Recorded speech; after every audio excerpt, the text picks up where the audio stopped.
Hello, wonderful people. Let me tell you why I've gathered you here today. I want to talk about Russell Brand because Russell Brand recently got charged with four different counts. He got charged for a series for rape, for oral rape, for sexual assault of four different women. And these allegations are not new. Of the charges all pertain to different events between 1999 and 2004, but I think he has a series of rape and sexual allegations going all the way to like 2013. And these particular charges were brought out of an investigation. I think Channel 4 in the UK originally did some deep dive, like a documentary where they had witnesses, text messages, all kinds of things corroborating these different women's allegations against him. And then the criminal system took over their investigation after the documentary came out, and now they decided to formally press charges.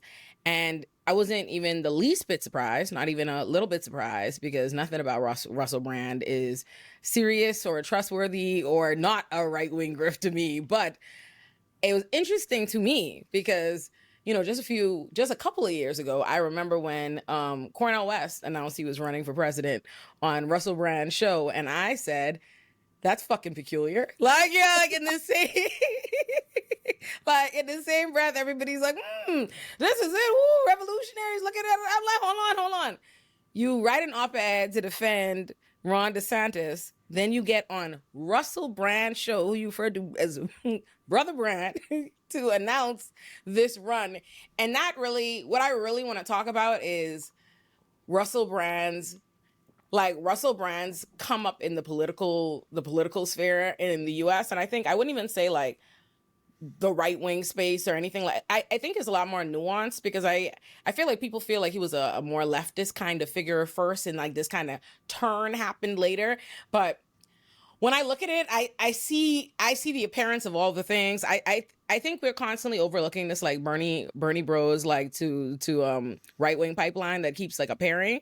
And I think a lot of these figures that I've seen that happen with, what's in their like philosophy that doesn't line up always seems present. Because even when I see the people who try to look at him in the light most favorable to him, like, oh, he wasn't right wing, or it was more so that his agenda was like anti the system, anti bank government, anti establishment, and whatever have you. And I'm just like, none of that never lines up. Even if that's it, to say that's what the philosophy was really about, that's why the changes happened. They're on the right.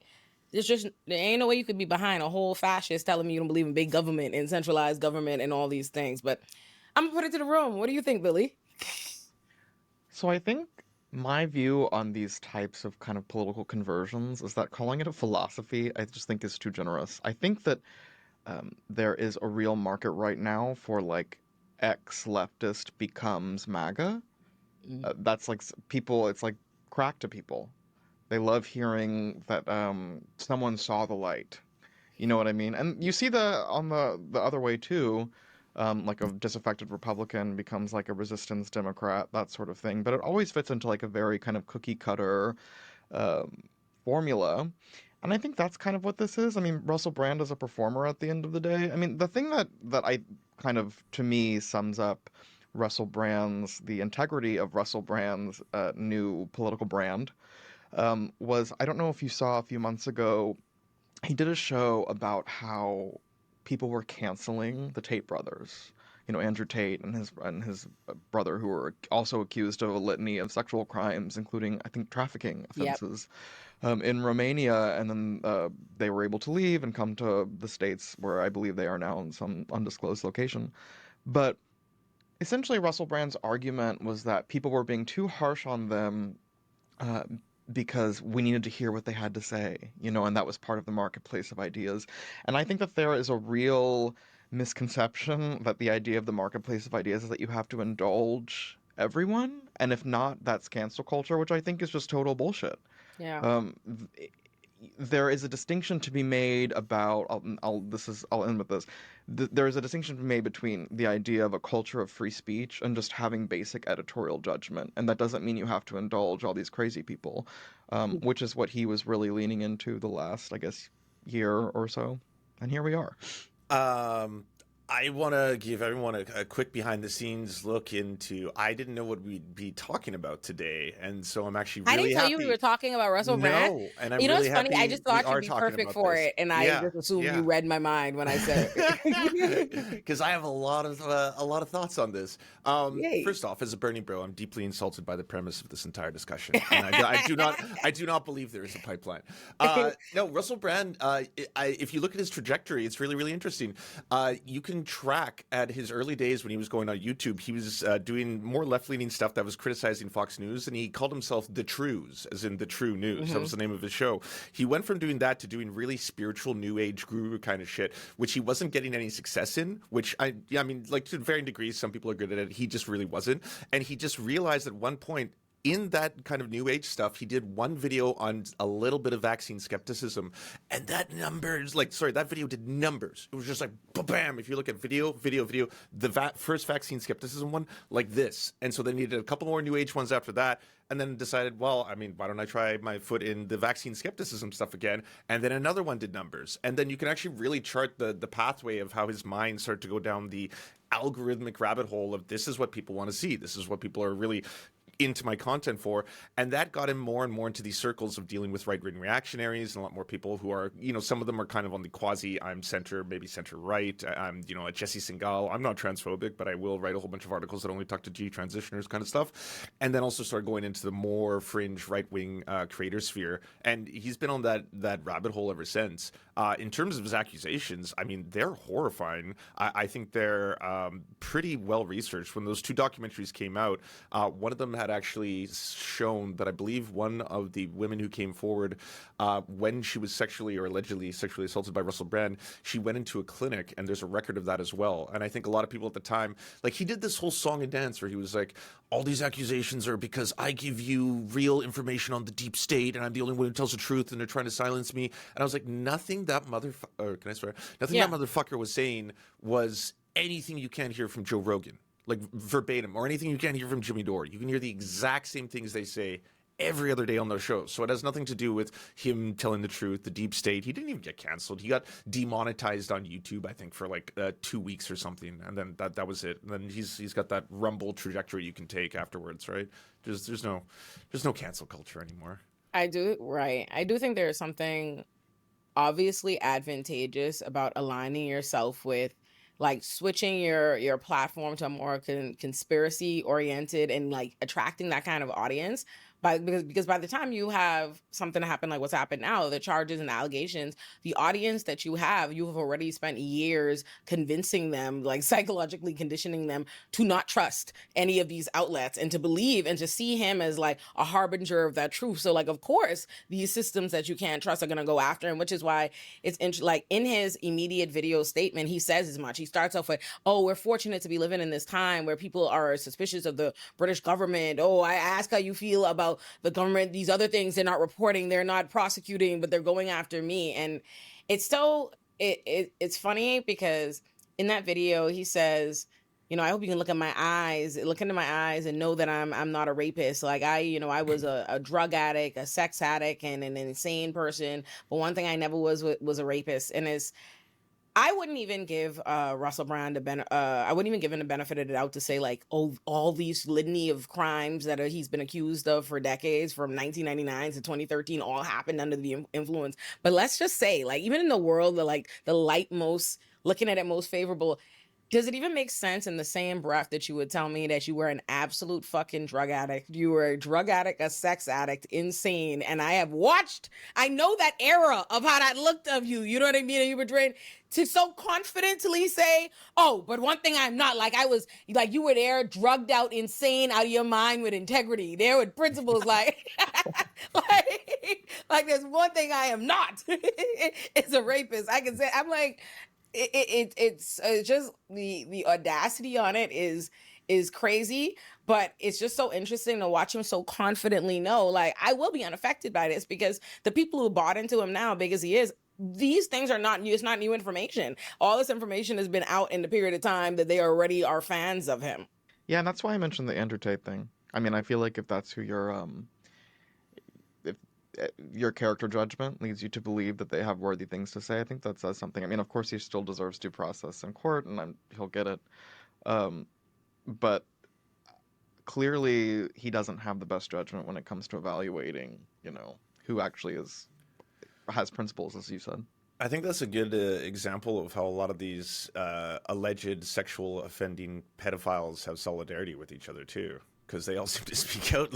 Like you'll see Russell Brand just jump immediately, like, oh, I think Andrew Tate may be controversial and says a couple inflammatory things, but he's a good guy at the end of the day. And I was like, he's on camera admitting that he had sex with a bragging 16-year-old about beating up women and stuff. Yeah, and that's like, why they have to create an environment safe for one, so it could be safe for all. Like I have to go hard for defending you when you get outed or in trouble for this, so I could prime and make the environment comfortable should anybody come after me for my similar behavior and my similar beliefs. Lance, though, I do have a I do have a question, because there is Russell Brand is one of a few big Joe Rogans of them who are very like, oh, I love Bernie and now I love Trump. So what do you think is happening there? Like, what do you think is happening with these big figures that were so like, what is the shared? What's going on?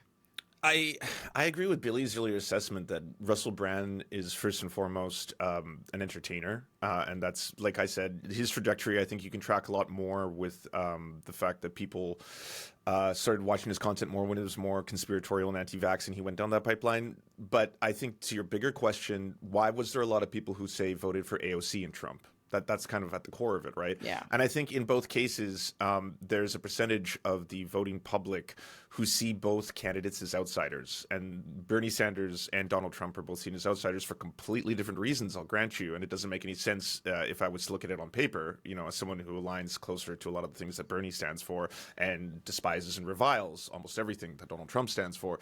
But I think there's a lot of people who, you can track this. I mean, this would be a much larger discussion all the way back to the post-Watergate Nixon days, when people started having more distrust in the U.S. government and their officials, and how that's kind of grown exponentially post-COVID.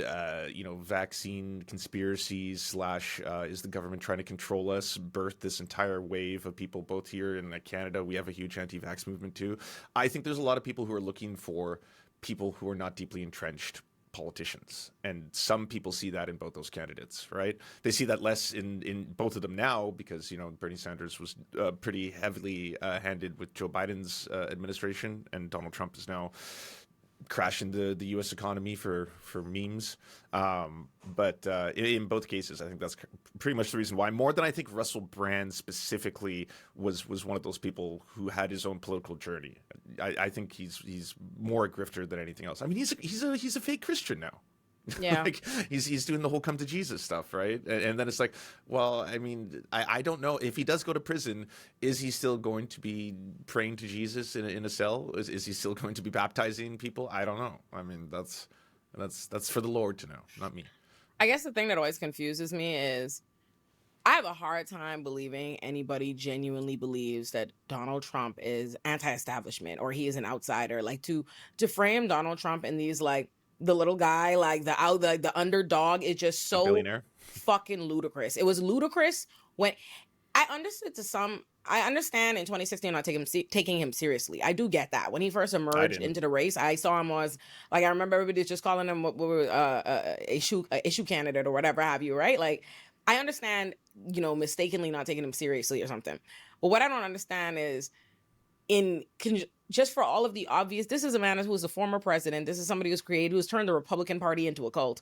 You know what I mean? He really has. Like I say this all the time. People take for granted, when I have children, they're not going to be able to picture a world where Republican people weren't absolute insane cartoons Republicans used to be dignified bigots.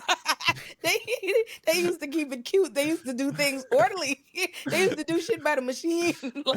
Now like this is absolute, mayhem. But I said it to say I don't understand how you could look at somebody who sat in one of the world's most powerful positions, carried on bad with it, incited all his sycophants into insanity, come into power again. I don't understand. And now he operates and has expressed, it's not like what Donald Trump is doing now is new. He had expressed to us his intention to railroad the country the way that he's doing it. So I would understand. I could understand someone if you, at the core of your ideology, is like, okay, anti-establishment, underdog, yada yada yada. I can understand. I understand you feeling that way about Bernie. That makes sense. I can understand you feeling that way about Bernie, and I could understand you holding on to that so much that it might make you like a fucked up person who embodies that. What I don't believe is that these people believe Donald Trump embodies that. So I think that's the confusing thing to me when I see like.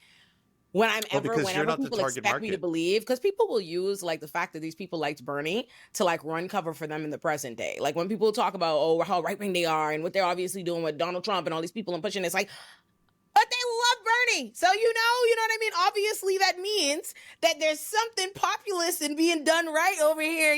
Somebody's fucking up, and I'm like, does that line up to you? Is it giving anti-establishment? How? And I guess that's just where I'm at. I'm confused. I'm like, I want to operate, not assume that everybody operates in bad faith, but I just can't see a good faith interpretation of Donald Trump as an anti-establishment guy. I think it comes down to, because I thought about this a lot, even in 2016, um, when he was, obviously not a politician, he was still like a billionaire New York socialite. Mm-hmm. So I think the idea of being, the outsider, and I mean, he had like more privilege than most anyone has, just objectively speaking. But I think what it comes down to is that the Republican Party has spent a lot of time over the last several decades talking about what they have called the victim mentality, right, or this persecution complex. They have always accused people on the left of having, I guess sometimes accurately so, but the I feel like the current iteration of the Republican Party has like the epitome of a victim complex. Everything is about persecution. Everything, I mean, and that goes back to what you were saying about Russell Brand kind of setting his audience up for this, right? Is like, oh, they're out to get me. The deep state is out to get me. Um, Everything in the Republican Party that I feel like it's not about policy, it's about culture war, and it is always about feeling like everyone is out to get them, and nothing is ever their fault. Um, and everything is always forces out of their control. And you even saw this a little bit, when you're talking about the Republican Party turned into a cult, the whole tariff. I know that this conversation is supposed to be about tariffs, and I won't linger on this, but when No, you can. Trump like pulled that back, it takes a lot to surprise me, but I actually was kind of shocked at the number of people who really were like, the art of the deal. It's like you ruined or like you blew up the economy for a few days. You realized that wasn't going to work for America, and then you're actually going to like Bill Ackman being like classic Trump, the art of the deal. To me, the reactions read like parody. Him, David Sachs, the kind of new tech bro Silicon Valley people that he has really courted into the Republican Party. Um, it defies all logic, and like I said, you read it and it comes across like a joke, but it's not a joke. I saw Ben Shapiro. I saw a clip that was viral of Ben Shapiro complaining about the tariffs, and I was shocked to see that. Was that shocking? And I know Lance I is was the surprised resident. too, Oh, were pleasantly you so. too? I'm like, Lance, Yeah. were you? I was surprised how hard he went for well, not hard, sorry, how long he covered that, as in like I thought at a certain point he was going to do, because Benny Johnson was not doing that. Benny Johnson switched into becoming a Buddhist, A being like, direct quote from Benny Johnson was, losing money means nothing, which is yeah, just the most deranged yeah. messaging So I've so many right ever wingers did that heard. same with the quarter, and he's like, you don't want the new iPhone, you don't want the new computer, the new tablet, right? Like you don't want things, you don't want possessions. And I was like, okay, so when the economy crashes because of Trump, everyone has to again, find possessions fleeting. But otherwise, you love stonks and love the stock market. But Olay, I just wanted to say to your earlier point, it's because the three of us weren't the target market for Trump's attempt to try and push himself off as an outsider. Like all three of us know, like you cannot be an outsider by definition if you are literally a billionaire. That just doesn't make any sense, right? But he is, to a certain percentage of the population, convinced them that he is a Washington outsider, not a outsider from wealth, an outsider from traditional politics. I'm going to drain the swamp. I'm going to get. But I'm how gonna shake dumb do things you up. have to be to think that a billionaire, like if on baseline understandings, if we think money is power, but we know Donald Trump to be powerful. Like, Donald Trump is not like a stranger to people. He's a well-known name. Donald Trump is littered throughout just pop culture. Like, do think about Right. that. Donald Trump is in your shows. You know what I mean? Donald Trump is Right. in my. He was in Home Alone. He pops up Yeah, in Sex and the City. he did You know what I Pizza Hut mean? Like, ads. Donald Trump is like a name that you associate with power. Like, remember the fucking was it a Mac Miller song? Like, God, like he was already a pop cultural staple for money and power. So it's like, if we understand money to be power and we know this man to be powerful, how do you convince people who have brain cells that this man is okay because he's not a politician? He's a Washington outsider. He's truly the underdog over here. You know what I mean? Like, you know what I can explain that. That same audience has been convinced primarily by a lot of their pundit class, Fox News, Breitbart, etc., that the problem is government, and that is the biggest problem facing you. It's not exactly your boss. It's not like a capitalist system that's oppressing you. It's big government that's taking the money out of your pocket. And so for those people, they want someone who's going to go into government and shake things up. And for them, they saw someone say like Hillary Clinton as their primary enemy. In along comes Trump, and all he's doing is being bombastic, saying terrible things, check her emails, send her to prison, jail, all that kind of stuff. And they ate it up. It was slop. It was delicious, juicy slop for them. And I did the same thing as you. I think in 2016, like I just laughed at him, and I was like, but now I'm way more concerned at like, how do we stop this cycle? Because it seems to be a perpetual problem where even in this latest election, there was a lot of people who were saying that they voted for Trump, not necessarily because they liked him, not necessarily because they thought he's going to like necessarily do that much better a job, but because the other side isn't listening to me, or they'd become frustrated, with like it's one of those things where I don't think we can simply ignore the fact that what he's doing for a certain percentage of the population, even if they're wrong and even if he's fooling them, it's working. I would also just like to add that on the big government point, the current Republican Party is like very much into big government. I mean, there's like a $1 trillion defense budget that they're proposing when people were just told that the entire premise of Donald Trump's second administration would be cutting government spending, which anyone who knew how the first administration went shouldn't have believed that, because he spent at a faster rate than Obama, and only lost that contest to Biden. It's just like he spends money like a drunken sailor. The idea that he was going to shrink government was always a lie, and I empathize with people who want to balance the budget. I think it's something we need to do, but he was never going to be the one to do that. He loves spending money. He just likes spending money differently than Democrats. Yeah. No, that's exactly it.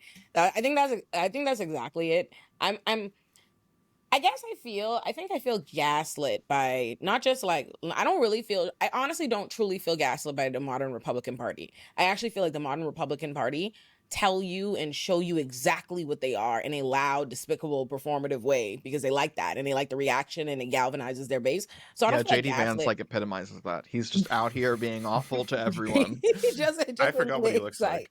His, seen too many memes. His that audio though that leaked a few weeks ago, him talking about Elon Musk. I never got to talk to anybody about that, but I want y'all to know that really touched my heart. That was actually I haven't heard that. What you didn't hear happened? The audio of him being like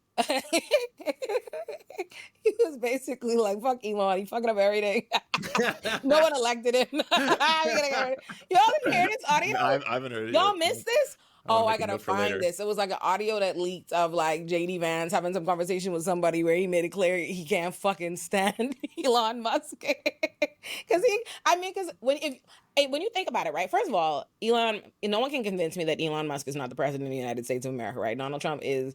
It's just so funny. Like when you see it play out, I'd be like, why did we ever even bother acknowledging JD Vance?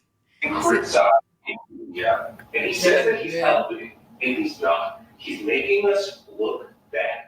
It claims to be a leaked recording of US Vice President J.D. Vance criticizing Elon Musk. Lots of people were quick to question whether it was AI generated or genuine. It is likely to be inauthentic. That means probably created by AI. There are some telltale signs. We're in a dangerous place in society now where like we don't know what's real or fake. Oh yeah. Like it's actually a genuine, it's a real serious issue that it's like, is this real?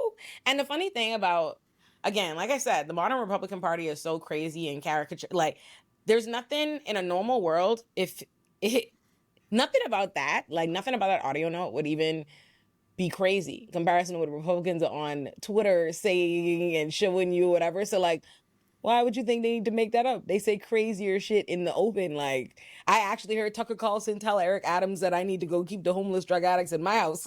He said that on an interview about myself. So why would I even? How we know? That's really we're in scary times.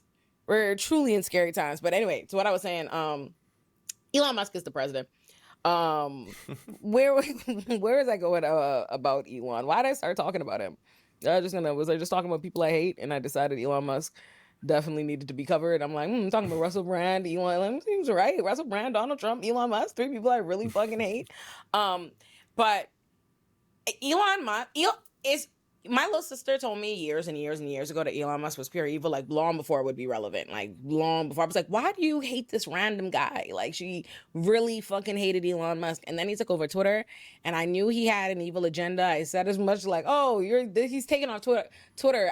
He's taking over Twitter to quash progressive movements. I always felt that was the case. And I felt like he demonstrated that quickly, effectively, in a big way. But I don't know if I realized that he was trying to be president. I don't know if I peeped game that like, oh, he was going to be president. Like in all my thing, I think that might be the only thing that has been like a little bit surprised. Like, oh, I didn't quite catch that. Like I didn't really realize that Elon Musk was going to be standing next to Donald Trump in the White House with his badass child running around, talking shit, jumping up at press. Like that is more than we bargained for, I think. Billy, I was going to talk about the Doge stuff. That shocked me. I didn't know that there would be actual Groyper neo-Nazis hacking U.S. fucking social security and stuff like that. That was surprising to me. That one I didn't see coming. I think I will cop to this. I was definitely wrong about Elon Musk when he first took over Twitter X, whatever we're supposed to call it now. I didn't think this guy would fall, but I think he's like confirmed everyone's worst suspicions of him, and I will totally own that. I mean, the thing that kills me most about Elon Musk, to sum it up, is, his entire thing, right, was always like, we have to fight fake news, media bias, and the mainstream media is insufferable. And the mainstream media is simply not perfect. I don't think any one of us here would say that. But all he does is spread like very easily debunkable lies that like a quick Google search disabuses you of, like not understanding the difference between Politico Magazine and Politico Pro, or Thomson Reuters Risk Services versus Reuters News, and using his hundreds of millions of followers to spread lies that actually hurt other companies and people, whatever. I mean, I just think that's an irony I can't really get over. I appreciate the idea that we should have more integrity in the press, and I'm a journalist. I want to tell the truth. I want to get the facts right. But the unwillingness to hold himself to that standard, the same standard that he demands of others, I find to be deeply unserious. And I don't understand how anyone takes it seriously anymore. It's just every day it's just like a fire hose of very easily debunkable wrong information. The way he's behaved since he took over Twitter has been, I think, like single-handedly done all the work to undo what was a clearly curated image of him being a genius. Like the propaganda on him putting out 100%. Like, and that's something that I'm copying to. I thought he had the cool companies, had good business judgment. I think Tesla is a cool idea, whatever. He has terrible business judgment. Yes. Yes. Every change he made on that site was awful. He destroyed Twitter. It's actually, when you think about it, it's actually a shame, because I feel like social media, since the advent of social media and the popularization of social media, there are a small handful of websites that are really like platforms that have stood the test of time and that you feel confident are going to be around, right? Like, you don't worry about Google, you don't worry about YouTube, and you used to not worry about Twitter. Twitter really had been around Right. for so long. Twitter felt like a reliable database for where you have your things. And I can't, people don't understand. It's not even just that you don't like how he's running the website. You don't like what accounts he's prioritizing, and you don't like what he's doing behind the scenes. No, the actual website doesn't fucking work anymore. The platform doesn't work. Like, you could go type in, you get all your old tweets, see what's popular. Things The don't search show up. function's You can't. broken. You got to refresh the page. Algorithms broken. All I see are like the same 10 people over and over again, and it's like people, I won't name names, but people who I really don't need to see. Just like super right-wing engagement farmers. Yes. And I think that especially blew up when he monetized it, which I also thought like, okay, that's cool. TikTok monetizes, Instagram monetizes. It's a good idea, but what it is incentivized is just like spreading total bullshit. Yes. And that's Yes. all I see now. Yes. Can I just ask out of curiosity why you didn't think it was going to be a bad thing when he took over? Well, I think it goes back to what Olay said about kind of his how people perceived him prior to him like really becoming a social media personality. I just thought he was kind of a heterodox businessman. He really liked like Andrew Yang, and he donated to the ACLU, and he had these cool companies. Like I said, I think Tesla is interesting. I mean, it was like trying to revolutionize the energy of vehicles, which I think is something that needs to be done long term. That kind of thing. I thought that I also will say in journalism specifically, I always kind of have a skepticism towards panic. I always think these things are kind of overblown. They often don't end up being as bad as people say they are, but this actually ended up being worse in a lot of ways. And I've said it on Twitter too. There's a viral tweet of me that some people like to use. And I don't even blame them, of me being like, I don't understand why Elon Musk is so bad, that people screenshot and still share sometimes. And I'm like totally cop to it. I was wrong. I admit it.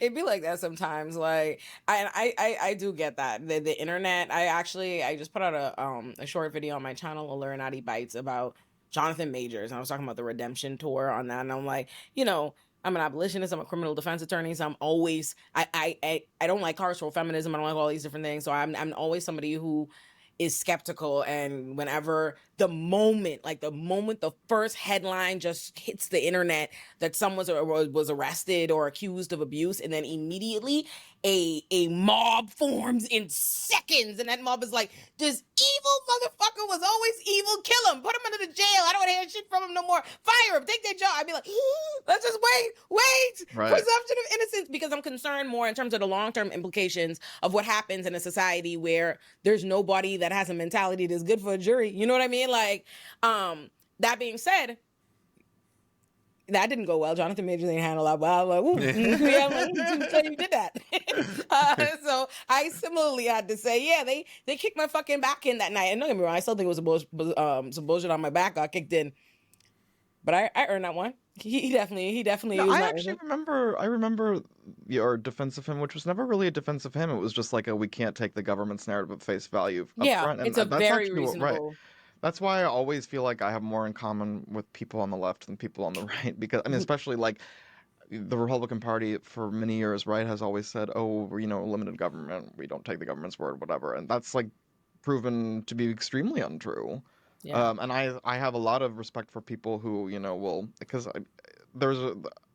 I'm sure you knew when you posted that your audience wouldn't be super happy, but I think it's important to say, especially in criminal law, what we're seeing with like immigration right now, where we can just deport people without charge or conviction. And Christine Noma is saying she hopes that people, the mega prison in El Salvador holds those people for life. That is so deeply, I mean, it's just repulsive. Yeah. And I think it is a reminder that skepticism towards just government press releases is warranted. Yeah. And that pretty much, that is my position. And I always try to say that. I think I've just realized over the years that beyond the fact that Twitter is, a fucking hell on wheels, like at this point, I just realized that Twitter is not a place, and a lot of these platforms, I really can't say any of them are, outside of, I want to say YouTube, like a place to have like a nuanced discussion. The reality is, Right. and I think this is something I say all the time, I see it in the Blake Lively discussion, I see in all these things that are trending, is people see everything on the internet as sides. Like everything is war. Every public anything that is in the zeitgeist or is in the middle of like the public town square being discussed is war. You are on sides of an issue. Everything is presented as though it is a black or white issue, and there is no Right. kind of like, intersection of things that are happening. And I just find that from the perspective of what I realized in my years on Twitter, and I think why I was surprised when I got my back kicked in is, I'm openly an abolitionist. I'm a defense attorney. I'm a progressive. I have these values and XYZ, but that obviously says that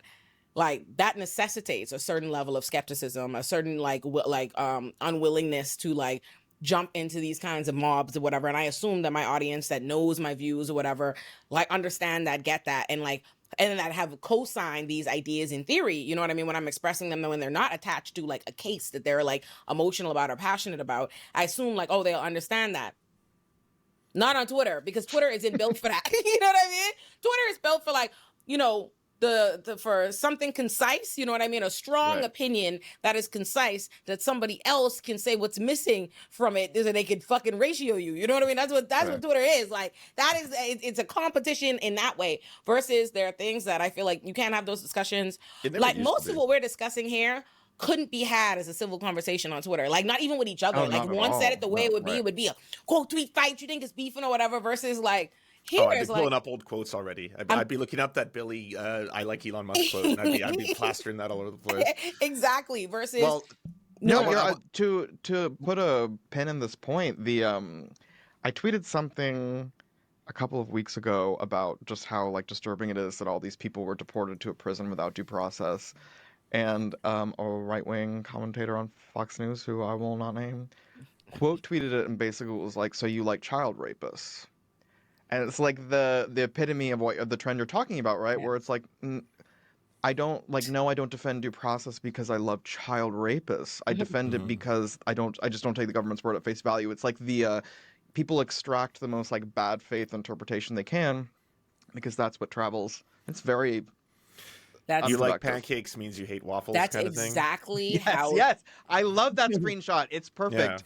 Yeah. That's exactly Twitter. And I'm like, election season, I said, in defending the importance of the right to vote, of like why you should vote, you should exercise your right to vote, right? It's a part of a 3-hour video, but I explain like the general idea is I'm not interested in cosplaying a revolutionary. Like I'm not pretending that I'm a radical revolutionary when that's not how I'm living my life, right? I'm not like endangering myself, XYZ, whatever have you that comes with that. I'm somebody who's like, I believe, there are a bunch of different things in your arsenal. I believe there are two paths, right? Like you can choose radical revolution, or you can try and do, civil activism and all these different things. And I think like voting is just one aspect of a series of tools and things that you can do. And I think you should do that. And I have a problem with people who who like to cosplay revolutionary route, or like revolutionaries in exchange in favor of like hating on people exercising using any other tool, when we need all of these things. We need all of these people. We need people exploring the different things. That somehow became, I hate revolutionaries, so my cat shouldn't be named Asado. I was like, you know what I mean? And I'm like, what do people want? I'm like, I don't like the idea of, and I never liked this. I was always like this even as a public defender. And I feel like people give me a lot of credit and a lot of praise or whatever for that. But I've always felt like as a public defender, I'm a harm reductionist. Like I'm not a savior. And I think that's the problem. I think so many people want to see their role in their movement or their activism or their ideology or what they're trying to do. They want to see it in like a big way. I don't think there's anything wrong with that, but it becomes to me a problem when you're so fixated on, okay, I'm this and this is the thing, and I see myself in this or whatever way, that I'm like, you can't see the space or the necessity in other kinds of people involved in, you know what I mean, the struggle and doing what they can. Like it becomes crazy to me when you can't say that they should vote. Well, I remember that you got a lot of pushback for taking a picture with Eric Adams and smiling. Yes, because which they were all... I remember we talked about that, and it was like you don't really change people's minds by just being exclusively nasty towards Right. them. Like that's Right. not going to be effective if I get up in here like cussing at people. And it was interesting too because funny enough, earlier did you bring that up? And I brought up the Jonathan Majors because I talked about the Jonathan Majors getting my back getting kicked in, and people the same thing with the Eric Adams picture in the exact same video I put out today. But yeah, people immediately assumed once they saw the picture like, oh, that must mean that you are being friendly and blah blah blah if you talk to them. And I don't think that's the case. I think I try to reserve judgment. Like when I, like for example, when I saw, like there was a chance, there should at least be a chance in our mind that Gavin Newsom doesn't get up there and fucking pussyfoot around with the right. Now that is what he did. Oh, on the podcast? That is Oh my exactly God. what he did, and his back should be kicked in. But like there are lots I didn't know it was of. going to be that I bad. like to like think of my example of how people thought because I'm smiling in that picture that I was going to be playing around with Eric Adams and I wasn't, and I tried to give other people the benefit of the doubt and not jump onto like, you know what I mean, before it's even come out because people you'll be shocked sometimes, you know what I mean? But no, other times. Did You're both not. of you see the Facebook whistleblower who basically described how the Facebook algorithm works? Because she No. basically just blew the lid off of all of this. Like she puts it very plainly. Everything you're describing is actually by design. So they've actually hyper-engineered their algorithms, and this is all social media. She's like, the way we operate, we have a lot of engineers who've worked for all other social media platforms and vice versa. They go from one to the other. It's all gamed using the same mechanisms that addict people to lotteries, like slot machines, stuff like that. It's engineered to make you want to like click. Incendiary commentary and stuff that makes you angry is one of the strongest human emotions to get you to respond and share and drive more content. What Elon Musk did when he took over is hyper-engineer that. He called it going goblin mode. But that small little team of engineers, essentially, they've made the platform try to weaponize that to such a degree that you can feel it. You can see the change, right? Like I'm sure both of you who are using social media to a certain extent, you can notice that where it's just like you were just describing, Billy, I don't want to see this. I don't want to see this person. But did it make you mad? Did it make you want to call that person out? Did it make you want to quote tweet them? Did it make you want to respond to them? Did it make you want to tell everybody, like, can you believe I'm seeing this right now? And that drives eyeballs and time on the platform, unfortunately, which is why a lot of social media now is garbage. And that's why I took my ass off that. I don't use Twitter beyond like promotionally at this point. I don't see anything I honestly don't see anything to gain in it at this point. And I was someone who when Elon Musk took over Twitter, I was very sure that Elon Musk took over that app with a much larger purpose of quashing progressive movements. I was confident about that. I put out an op-ed in The Nation saying that I thought that was the beginning of the end days for Twitter. I thought he was going to ruin it. He was going to destroy it. However, my original position was we shouldn't cede the fort. Like we shouldn't, give up the app. We've built up this platform. We've done a lot of good work. Like we are spreading messages, whatever have you. But I just don't think in terms of what messages or what work I perceive as needing to be done to get where we want to get, I don't perceive Twitter as being particularly effective in it anymore because it just feels like a lot of people can sign on to like larger, like mission statements. People sign on to mission statements. Like they're like, oh yeah, the criminal justice system is bad. It needs change, yada, yada, yada. All these different things that like, fare well in a tweet, but the actual nuanced things that you need to get them to understand, like why they're, jumping on you for due process, why, you know what I mean? All these different things.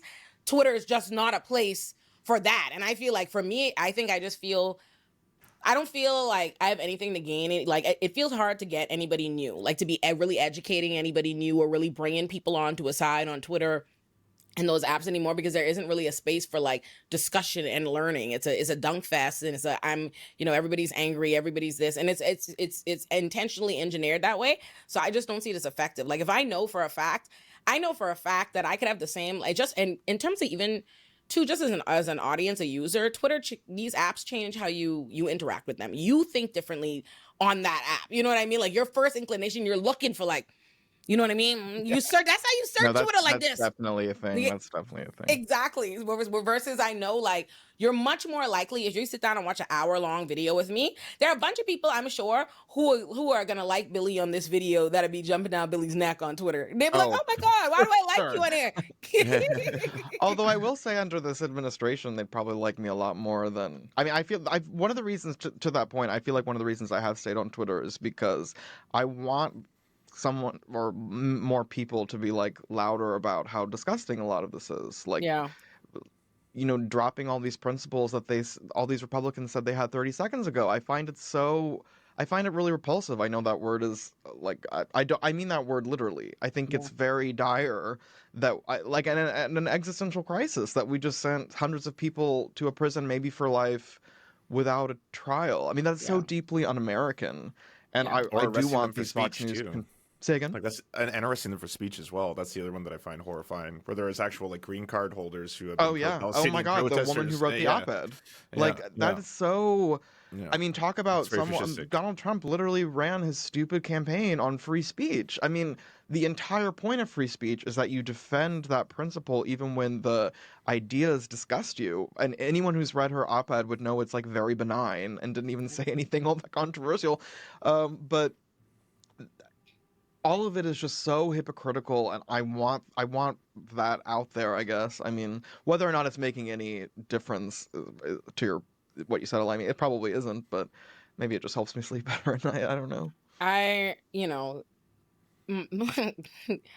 It's so funny. The way I feel, I'm an immigrant. And I say this all the time. It's like, I'm in such a complicated position because I have a political platform. I'm a political advocate, all this and that, but I am an immigrant, like real life, present day. And like I said, it's so like I try not to be infuriated about it, but I feel like I spent the last 2 years telling people like it is going to be bad, and it's going to be Right. bad for people like me, and it's going to be bad for illegal immigrants, it's going to be bad for everybody. Like it's a slippery slope. Like they're going to start there and they're going to make their way to you. But I said this, and the way the culture of like even who are supposed to be on your side of the aisle, like it became especially on apps like Twitter, like I just can't get over, like for me, I just cannot get over feeling like the vast majority of people were fucking kicking my and anyone else's back in that pointed that out. And now it's like I'm supposed to be like expected to like express my outrage and tell you I was wrong. Yeah, I told you. And now I'm in a position where I can't travel and I'm worried, and I'm seeing immigrants who are less known and less political, you know what I mean, politically outspoken, wreaking those kind of consequences, and like it's unnerving, you know what I mean? Like, Oh, totally. I said that to someone the other day where they were like, no one voted for this. And I was like, okay, Donald Trump, over the course of his political career, has been clear about three things. He likes protectionist trade. This person was like shocked at the tariffs. I don't know why you'd be shocked. He is extremely anti-immigrant. He's never made that a secret. And he likes Donald Trump. Those are the three things that he's been very clear about. And so I'm kind of just very confused why anyone would say, oh, I just didn't know it would be bad, whatever, like the Richard Hananias of the world, who, I mean, to his credit, has come out and said, he's a conservative activist and said he regrets voting for Trump. Well, that guy's also a neo-Nazi. Well, yeah, I know, right? And his pivot has been very strange to me. I don't really understand. I don't know if it's real or not. But yes, he was outed as a he says former neo-Nazi by someone at the Huffington Post, and now he's had this very like kind of strange anti-Trump pipeline that I think maybe not. I'm not sure if it's genuine or not. But You all were of that asking to about that say, pipeline earlier, Olay, me about the Bernie to Trump, and now you have the Nazi to Trump. right? He's just ping-ponging. But Trump. But yeah, I don't understand why people would be surprised. I mean, we did round one of this a few years ago. Because they truly, honestly, people so deeply convince themselves that everyone's just being dramatic. Like, I'm telling you, it's like, I've never seen the people, like so many people, be so emotional and riled up that they refuse to acknowledge the ability for multiple things to be true. Like, it can be 1000% true that the Democrats are a weak party, that the Democrats are not truly progressive, that they're not truly leftist, that they're not doing the things that we want to do, that they're not the ones who accomplish the change. You can be truly entitled to being frustrated with that party, sick of that party, wanting other options, however have you, and you can have all of the critiques in the world that on a scale, you know what I mean, on a scale of gradation, that the Democrats are on that scale in terms of things that they are doing that is in the same vein of, you know what I mean, the most fucked up reality, you know what I mean, that we don't want to happen. But the inability that so many people had to accept that being on that scale does not make you the worst possible. That does not mean that we are at the worst possible scenario already, and that we have nothing to try to like thwart off. The way people made these like false conflations, just, oh, it's just fear mongering. Oh, it's the same. Fascism is already here. Democrats hate immigrants too. Democrats are bad on these things too. And and it's like, there's levels to this. I don't understand. Like, there's levels to this. And people, I'm just like, I felt like I was in the upside down the entire election season, to the point where the way I felt like I was in the upside down makes me feel like actually this world is like, oh, I feel a little bit validated. Like, whoo, they had me thinking I was crazy. I knew that this man was going to do the things he told me he was going to do. But they were telling me I'm a liar. I'm a fucking bullshit shit lib. And I was like, oh, I guess I am. And then he was like, round everybody the fuck up. And I was like, oh, no, I was right. No, I was right. It's looking very bad. It looks terrible. Like the state of things. Every day, every single day since Donald Trump has become president, I have woken up to shocking news. So you were really trying to sell people on the idea that it can always get worse, which is 100% true. And I totally agree with you. I think both parties, the Democrats and Republicans, exacerbate wealth inequality. The Republicans do it much faster. And the problem was that post-COVID, when Joe came into power, they did a lot of measures that I thought actually, did some very positive change. Like, for example, cutting child poverty in half is a great accomplishment. That was done through legislation that you should champion. And then they reversed it. It's one of those things where they were actually doing things to fix and slow inflation, and they were not doing it rapidly enough. And that's a really difficult thing to sell people on, while at the same time doing no change to the fact that, like, America loves its war, it loves its military-industrial complex, it loves spending tons of money on the military, and it loves supporting other nations that are doing horrifying, like, war crimes and atrocities overseas, right? Like, that's a very, very tough sell for people to get excited about. You know what Americans are starting to remind me of? It's like Americans are always thinking about weight loss, but never thinking about maintenance. Like, you know what I mean? Like, it's like, it's like, no, are you saying it's Ozempic the country? It's like after that, it's like after you lose weight, right? Like, there's work and there are things that are done. Like, it's an important thing to have to maintain that. Like, it's not like you're not in the fucking clear. And it's like this idea that you always need to be selling Americans on that you've lost more weight, that good has to happen, instead of without any level there's never any space for the conversation about how the things you have now that you think are not enough are still things that have to actively be held in place. Like, they have to be maintained. You can gain the weight again, you know what I mean? And like, that's the thing that I find frustrating, especially with seeing, it's like every day, the reason why there's so much shocking news is because there's so much that they are unraveling, and they have to unravel to truly get themselves the America they want, the things that they want. And there's so much of people realizing that you did not know, you do not understand, and none of us do. Even the most informed person is not aware of every magnitude of policy, legislation, battle won, and everything for the place that you live in. You're not thinking about that. Like, you're not understanding the magnitude of what has had to happen thus far to get you the things that you don't think are enough. You know what I mean? And aren't enough. They are inadequate, and there should be more. And you are right to say, like, they should be doing more. There is more that should be happening. Like, the Democrats and who we have and the people that are fighting for us are not doing enough to give us more and that we deserve, and we are still drastically, underserved. All that could be true, and it could still be true that now what happens is when you didn't feel like, oh, no one could sell you on, like, oh, you're not getting enough, it's not happening fast enough, yada, yada, yada, whatever have you. You slid, so we slid. We are now going to start from so much weight to lose. I feel like, oh, Jesus, it's like not been in the gym in 20 years. By the time Trump is done, like, we have to go. It's so much work. Like, so much has to be fucking done. Also, like, I hate that this analogy works. I want to just let it be clear, like, it works for these purposes, but I don't co-sign whatever, like, fatphobic thing that this analogy may be that I myself may have suggesting. You know what I mean? Like, this isn't about, like, oh, weight loss better. Like, this is just the analogy works. You see what I was saying here? That's all.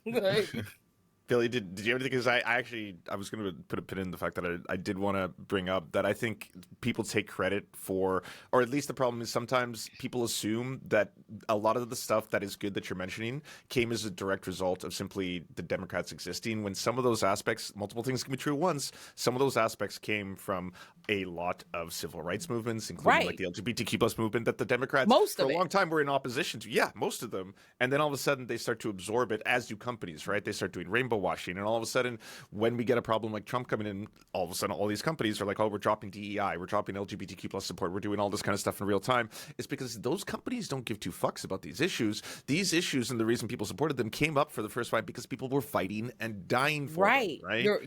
You're incredibly right? Like, yes, it is the people. It's never about, these parties do not care about you. These politicians do not care about you. These corporations do not care about you. They do what is in their best interest and what the times reflect. But the reality is, this is why I said during the entire election season, the reason why you vote for your weakest adversary, the reason why is because, again, people are who are creating the change, and they need conditions where they can create that change. You can't force Republicans and all these people to do shit. That's why you're losing all this shit immediately. The Democrats don't care about you. These corporations don't care about you, but they care about the environment around it and what power you have to affect them. So if you have none, you know what I mean? If you put the most powerful opposition to you in place, you can't even push people to do the things that would benefit you that they would not do from the, it's like, I've said this all the time. I don't care for power to love and respect me. I don't care for, it's not about whether or not I think white people or anybody else have a genuine love for Black people or any other marginalized identity. I don't give a shit. What I care about is how we affect the conditions so that it is uncomfortable. It is difficult for you to oppress me. It's not about what you want to do in your heart. I never in my life believed that any of these people that did any of the things that we want did it because we want to. It's because you changed your time. It's the reason why bail reform and stuff comes on the heels of like a Khalif Browder, because conditions, something happens in which where the people on the ground are able to take that and galvanize and inform people, and those people are able to pressure the weak party that's in power that was doing those things. They don't give a shit, you know what I mean? But they do answer. There is some level of them being answerable to you or being accountable to you. There's none of that when the Republicans New Jersey in is a place. great example. That's bail reform is perfect. New Jersey's bail reform was passed under Chris Christie, who I don't really think cares. I mean, I don't know Chris Christie, whatever, of course, but I don't think that was like his pet issue. You know, I don't think that was something he was all that passionate about. But exactly, New Jersey's bail reform program was extremely successful. Yep. And they got it in 2014, and no one said shit. Meanwhile, in 2020 in New York, I'm like, we out here fighting for our life to save bail reform. And still, you know what I mean? Bail reform is constantly under attack, and it's under attack anywhere that it is, you know? So... but that's why I don't agree with people now who are starting to say that the Democrats need to pivot to like more center-right policies. Oh, that's ridiculous. That's stupid. I don't think that's the pathway forward. I think Gavin Newsom and all the other people who are being like, well, we can't talk about trans issues anymore. Donald Trump won that issue as if like civil rights are a thing to win in a debate or something like that. Like, I think the majority of people don't want diet Republicans who would otherwise be looking for an alternative. They already get the real thing. Right? With Donald Trump, you get it all. I completely agree with that, right? Like, but this is the thing that I always like.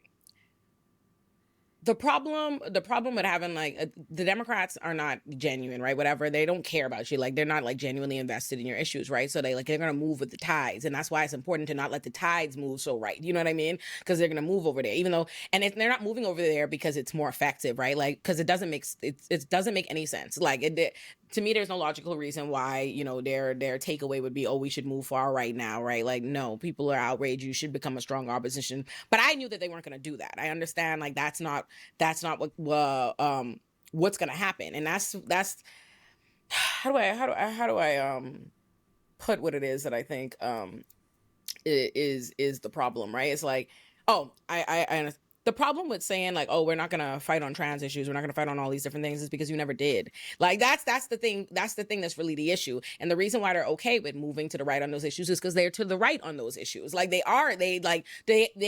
only move with us. You know what I mean? So if they feel like, oh, it's an environment, and if there's right wing, they feel, oh, we're in right wing times now, a right wing ass environment that's so far right, they don't feel the pressure to feel like they need to pretend, you know what I mean, or like, appease you on this side of the aisle. And that's the unfortunate part. But that's why, again, the people always mistake. Again, thinking that the Democrats, there's that it's optimal or in your best interest to vote for the Democrats in particular scenarios. They always mistake that to me, and I'm saying the Democrat is my friend, or that I believe in the Democrats, or that I believe in the Democrats care about you. I've made it very clear. They're oppositional parties. They all are. You know what I mean? They are your adversaries. It is a problem. You don't want to fight the strongest guy. It's just that simple, especially because the Democrats, by calling them weak, it's like the Democrats do what I expect a weak party to do, what a weak adversary does. And they move to where they think is safest. They try to get in the comfort and the good graces of power. Did you follow the Lake and Riley Act? Yes. I think this is like the perfect example of what you're saying. So for your listeners who aren't super familiar, the Lake and Riley Act was passed in the wake of a Georgia woman's murder. She was a nursing student murdered by someone who was here unlawfully, named Jose Ibarra. And essentially the Lake and Riley Act, in response, passed a litany of like very draconian immigration restrictions, like having state attorneys general be able to sue to stop certain parole decisions that have nothing to do with her murder. But a lot of Democrats voted for it because of the emotional packaging, and I think that they were worried that if they didn't vote for it, it would be a PR crisis. And I don't know if you all saw yesterday, but Yeah. a Democratic congresswoman was on CNN. She says, "I regret voting for that." And I'm thinking, of course you do. I mean, the Lake and Riley Act, for instance, the state attorneys general being able to sue to stop certain immigration from recalcitrant countries, which basically means if the Trump administration decides that a country isn't accepting repatriated citizens quickly enough, they can just say we can revoke all immigration from that country or sue to stop it. Um, I don't understand what at all that has to do with this woman's murder. And I It think it's a does. perfect example of why laws named after people are usually really bad, because Yeah.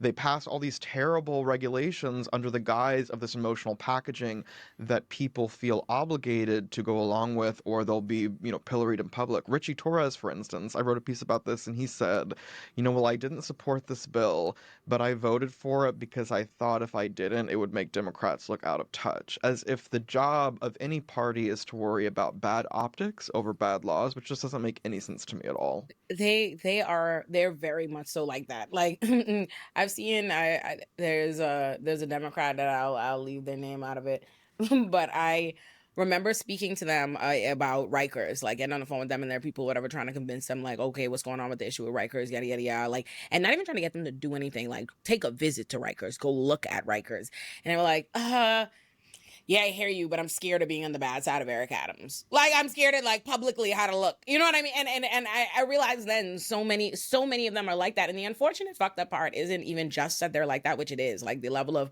cowardice and weakness in terms of being a representative and using the power that you've been given is deplorable. But that's not even the only terrible part to me. The other terrible part is the fact that there's truth in what they're saying. Is like so much of politics does not come down to what is actually happening, but the optics and the headlines and the messaging and what like people were able to market. Because when I think of, for example, when Jamal Bowman and Corey Bush in their last races, both of them had it used against them, and specifically, like in particular in Jamal Bowman's campaign, they both at one point in time they voted against an infrastructure bill to be like in support of Biden, to say like they were, they did it as like a kind of nuanced protest of like, oh, we want the original infrastructure bill that Joe Biden, because they knew it was going to pass anyway. When he wanted the original infrastructure bill, he wanted, but not the one that was watered down, whatever concessions from the Republicans. But the way that was that was framed in the ads that ran nonstop in New York was that Jamal Bowman is not playing ball with the Democrats, that he is against Joe Biden. He didn't vote for this infrastructure bill. Meanwhile, he voted for this infrastructure bill. He did vote against it in this like nuanced little political play, but nuanced political play doesn't translate in ad. You know what I mean? Like this ad that's playing nonstop in Planet Fitness. So all these people like that are on your side, they voting for your ticket. They want you to be like, to be working with the president, working with your president, working with your party. Look how easy it is when you were trying to, do this little thing to get painted as though you're against it. So that's another, like, to me, just an example of how there is some truth to how these different policy decisions are framed and how different things are being messaged and packaged. Depending on how you vote, they could weaponize it against you because no one cares about the facts. Like the facts isn't what travels as fast. Right. It's like how when the Patriot Act passed in 2001, 2002, it was one Democrat who voted against it. Everyone else voted in favor, and she was vindicated. Yeah. I love Still that for hasn't been repealed either, which is pretty wild. Yeah.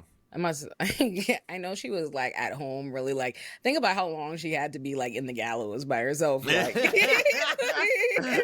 I know she called up every kind of dirty bitch at home. Like, I know she was like, these weak ass motherfuckers. Weak. What was it? Do we know her name? Do we know who it was? We should. How do we honor people who are on the right side of history, right? Like if the Dixie Chicks have been vindicated, this person should be vindicated. Right. We should look it up. Figure it out. Yeah, let's find out her name. That'll be our final thing we do for the episode is celebrate this lady. Watch she celebrate her and somebody be in the comments like, let me give you the list of 30 horrible other things she did you don't know about. Russ Feingold, is that it? ChatGPT is not helping me. Feingold's opposition to the Patriot Act, which expanded government surveillance powers. I think it's Russ Feingold. Yeah, it had to be. I knew it was a woman. Yeah. Yes. Senator yes, Ron Johnson's Feingold was the only yeah. senator to vote, saying that its provisions infringed upon civil liberties. Correct. Hey, look at that. Oh, so that's our final. Well, no, Russ Feingold is a man, so that might not be who we're thinking of. Yeah. It's a, I don't know why it's a I thought guy? it was a woman. Damn, I was so excited to give a woman credit for something. Oh, he was the only senator. I'm thinking the only House rep. Okay. Oh, okay. Yeah, Feingold was the only U.S. senator to vote against the original Patriot Act. So who's the only? I'm not finding it. We're giving flowers to everybody who needs it. I know, right? I like this denim jacket you have, Lance. It looks nice. Thank you. In the light of the U.S. threatening to take over Canada, I have to dress in Canadian clothing now all the time. Like, I'm also wearing a Patagonia shirt. I love that. That's hilarious. You know what's funny about that is, like, with all the discussion, I was talking to my mom, and she's Indigenous, and she was saying, she's like, Lance, the U.S. is just treating Canada the same way Canada has been treating, like, the Congo and Haiti and all the Indigenous nations here. It's just like we're getting a taste of what we've been doing to other countries for years. I was like, you're not wrong. So this is what I was thinking of. One senator against the Patriot Act, and then I was thinking of Barbara Lee, who was a rep who voted against authorizing the war on terror, and she was the one person. Beautiful. Wow. We love that. Claps to her. Thank you, Barbara Lee. Yes. Vindicated 20-some years later. Hey, everybody. Quick little announcement. Your girl was nominated for a Webby Award, okay? They nominated me in social impact for all of my work on Illuminati and the Illuminati-verse, and I would love it if you voted for me. I have the link in the description below, so if you could just drop what you're doing right quick and vote for your girl, I would appreciate that.